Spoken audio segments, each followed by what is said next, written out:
Alright, step 2 is the veins and the undertones. So I have my paint.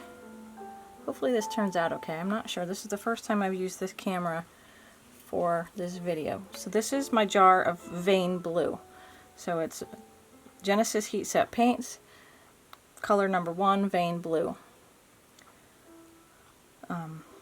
I get these from Bountiful Baby. They come in, I don't know, like a little tiny itty bitty jar. Not a whole lot in here, maybe a tablespoon or a teaspoon.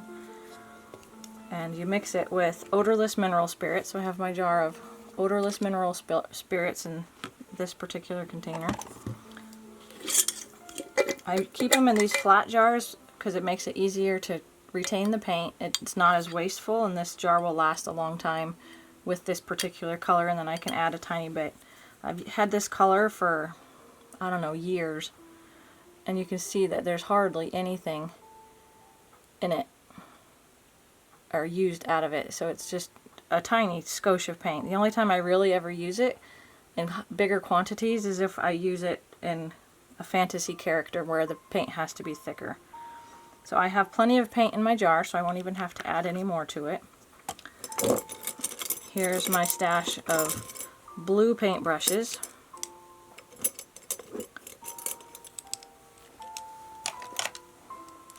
Alright, so my stash goes as thus. I have a bigger one that I use for only blending after it's on the baby. I have a mixing brush that I use to mix the paint with. I have a thin little tiny brush that I use to put the paint on the doll with. This one's modified. I had to cut it to be as small and pointy as it is so that it didn't put too big of veins on. And then I have this one that I use to put in the shading areas, kind of paint it on and then sponge it off. I will also use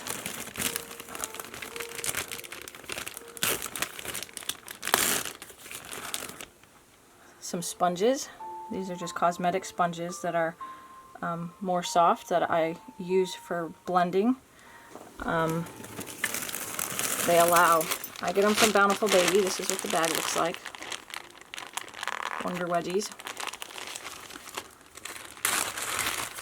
And there's a difference in sponges. So not all sponges are created equal.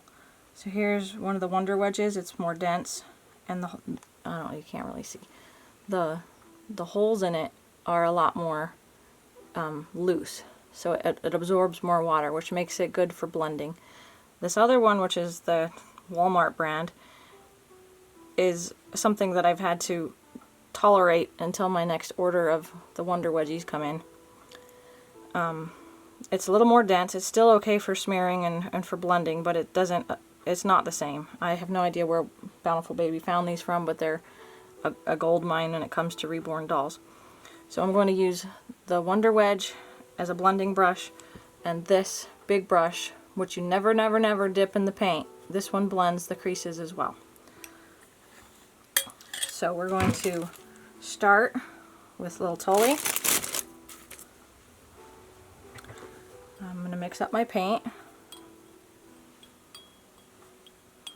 I have to see if I can find a spot where these will go that you can see. Okay. Paint, head. Alright, we'll get this. We'll figure it out.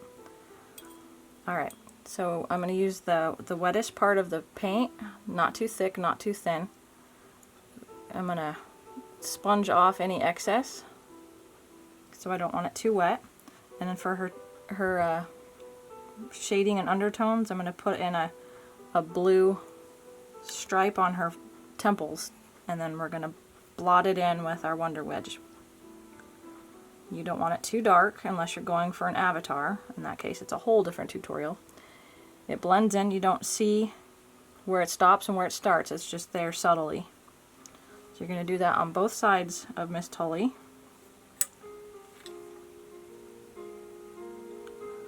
And these ones I'm going to give a natural human skin tone with some variations in fantasy. I think we'll do some various gold tips or something on their ears and something to fantasy them up a little bit. Alright, so that's for the temples. We're going to put a little bit of a peak across the forehead that allows the shading on her forehead.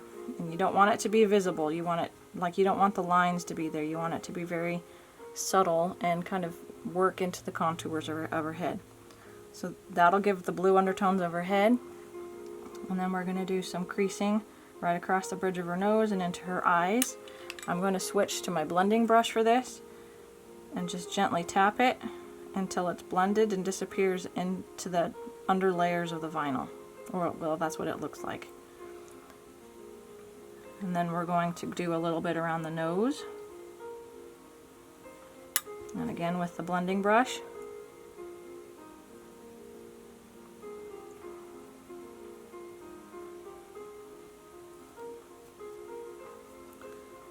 And then a little bit in her cheek creases.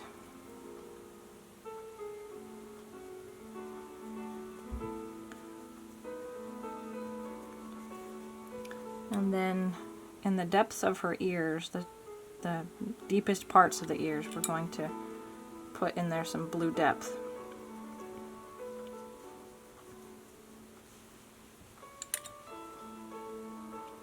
Right at the bottom and in each of those little deep spots. Pardon me. Okay, one more spot that I like to put shading is right in that crease of the jaw.